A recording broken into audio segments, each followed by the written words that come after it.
Queridos irmãos, queridas irmãs, uma experiência que para mim se repetiu várias vezes ao longo desses 11 anos que eu me encontro aqui no Vaticano. Daqui a alguns dias eu vou iniciar já o meu 12º ano trabalhando aqui. E várias pessoas que durante esse período vieram visitar ao Vaticano ou a me visitar, o fato é que sempre me perguntam, ou pessoas que vêm a me conhecer e sabem que eu estou trabalhando perto do Papa, e perguntam, como é o dia a dia do Papa? É uma curiosidade absolutamente normal. Quando nós admiramos uma pessoa, é normal, é natural que nós tenhamos o desejo de conhecê-la mais e de conhecer, em certo sentido, a intimidade dessa pessoa. Pensemos, um exemplo talvez ainda mais claro, no caso de dois namorados. O momento em que o namoro começa a realmente ficar sério é quando o namorado e a namorada vão conhecer os respectivos pais, porque significa já um passo de entrar na intimidade do outro, de conhecer aquele recanto que é mais particular, que é a própria família, que é a parte interna da existência daquela pessoa, a sua origem, de onde ela veio. E, queridos irmãos, queridas irmãs, é mais do que natural que nós queiramos saber um pouco da intimidade de Deus. Porém, o que é que nós podemos saber sobre Deus? E aqui é necessário que de antemão deixemos as coisas muito claras.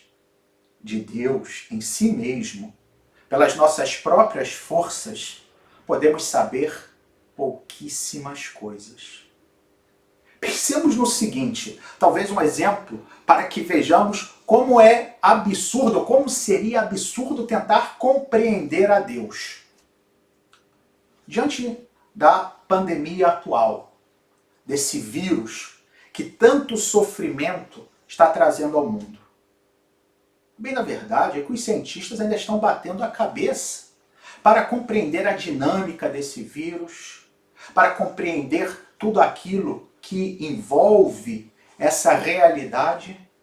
E estamos falando de um vírus, ou seja, das realidades mais simples que existem no nosso universo. Agora, se não somos capazes de compreender perfeitamente a um vírus, uma realidade tão simples como essa, quem somos nós para tentar compreender a Deus? Se fôssemos capazes de compreender a Deus, Deus não seria um Deus verdadeiro, mas não passaria de uma criação da nossa imaginação, da nossa fantasia. Bem, na verdade, que diante dele, as nossas palavras, as nossas ideias resultam sempre inadequadas. Porém, apesar disso tudo, também é verdade que algo podemos intuir de Deus.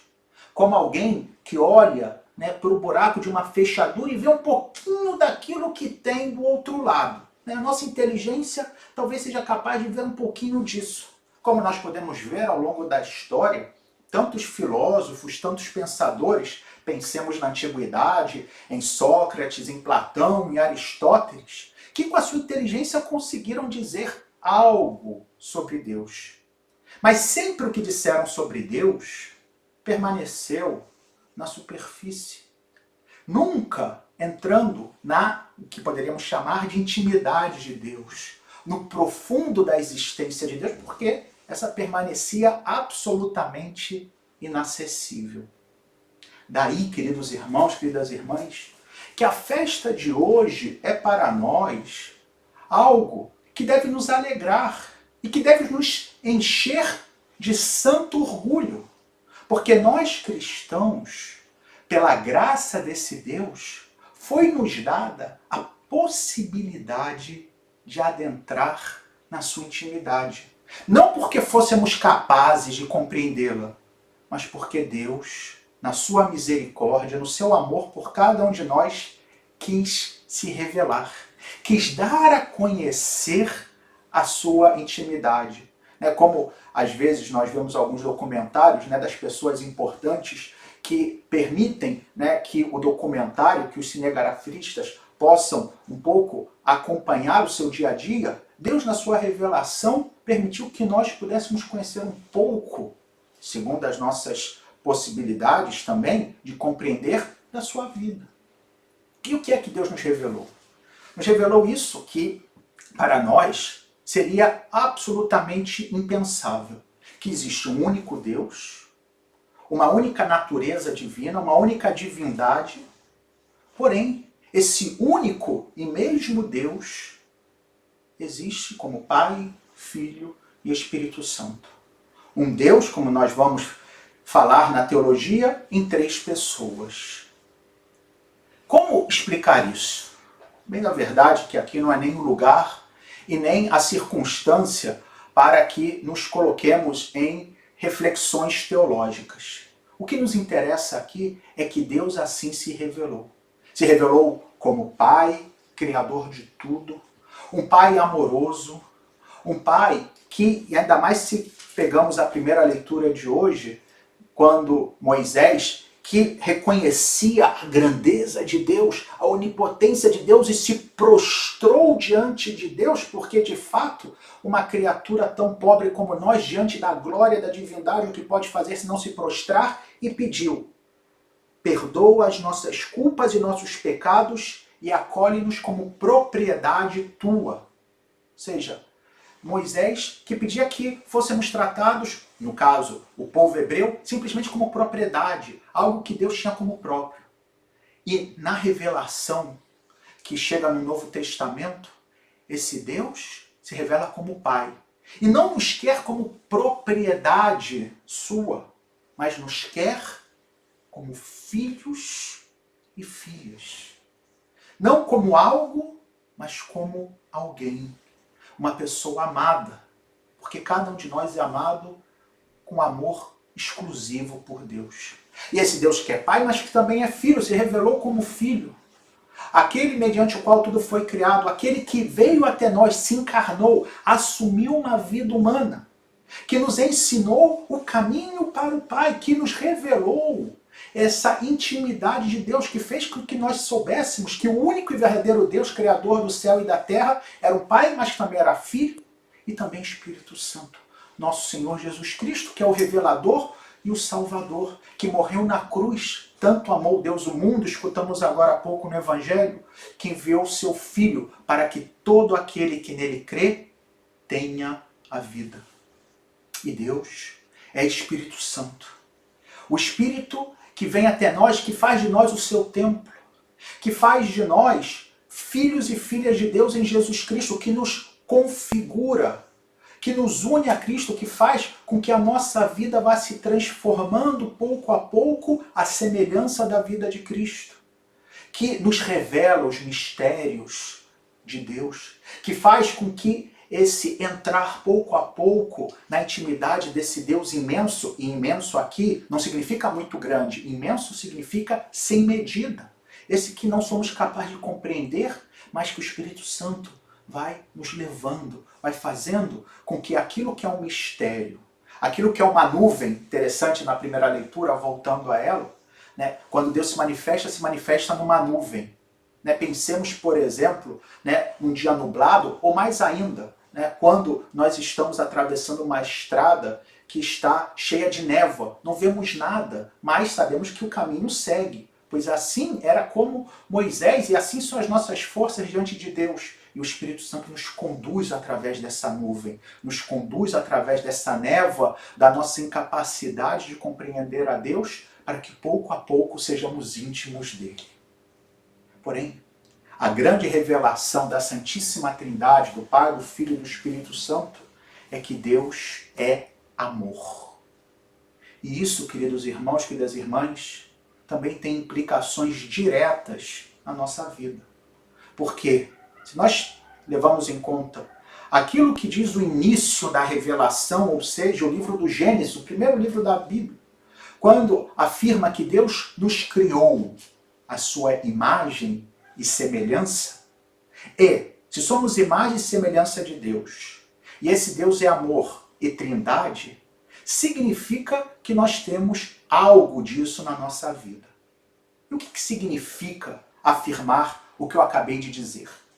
Significa que, mais do que compreender a Deus com a nossa inteligência, ainda que devemos sim usar o máximo as nossas capacidades, porque essa também é um dom de Deus, a forma como nós vamos adentrar e experimentar a realidade e a verdade da Santíssima Trindade é na experiência do amor. E isso também significa o seguinte, que amar para nós não é simplesmente um ato no qual nós mostramos a nossa generosidade, a nossa grandeza, a nossa magnanimidade. Não. Amar é uma necessidade da nossa natureza, justamente porque a nossa natureza foi criada à imagem e semelhança de Deus, que é amor e trindade. O Pai que ama o Filho que ama o Pai, o Espírito Santo que é o amor entre o Pai e o Filho. Isso, portanto, deve nos fazer ter a consciência de que enquanto eu não estiver disposto a amar incondicionalmente, eu não vou nunca entrar perfeitamente na intimidade da Trindade. Sempre vai permanecer algo alheio à minha realidade. E mais ainda, sempre que eu estiver fechado a esse amor incondicional, eu nunca poderei verdadeiramente ser feliz. Por isso, o Evangelho de hoje dizia: quem nele crê não é condenado, mas quem não crê já está condenado. Por quê? Porque se eu não aceito esse amor, se eu não vivo nesse amor, a minha vida é uma vida marcada necessariamente pela tristeza, porque eu não estou vivendo conforme eu fui criado. É como, por exemplo, eu comprar o computador mais maravilhoso desse mundo e não saber nem sequer colocá-lo na tomada. Porque a nossa existência é uma existência chamada a ser templo da Trindade. Mas se eu não vivo assim, é justamente isso, como ter o melhor computador do mundo, mas não saber fazê-lo funcionar porque não coloco na tomada. Queridos irmãos, queridas irmãs, que nós possamos, portanto, abrindo esse amor, vivendo esse amor incondicional, sem medidas, experimentar o Pai e o Filho e o Espírito Santo na nossa vida. E assim, aquelas palavras de São Paulo, na segunda leitura de hoje, não nos parecerão algo simplesmente utópico, mas uma realidade que podemos experimentar. Dizia São Paulo: irmãos, alegrai-vos, trabalhai no vosso aperfeiçoamento, encorajai-vos, cultivai o que? A concórdia. O que significa a palavra concórdia? Concordes, com o coração, o mesmo coração, viver no amor. Viver em paz, e o Deus do amor e da paz estará convosco. Então vamos experimentar a presença da Trindade. Daí que São Paulo conclui a segunda carta aos Coríntios: a graça do Senhor Jesus Cristo, o amor de Deus e a comunhão do Espírito Santo estejam com todos vós. E assim será. O amor do Pai, a comunhão do Espírito Santo e a graça de nosso Senhor Jesus Cristo sempre nos acompanharão. E que assim seja. Louvado seja nosso Senhor Jesus Cristo, para sempre seja louvado.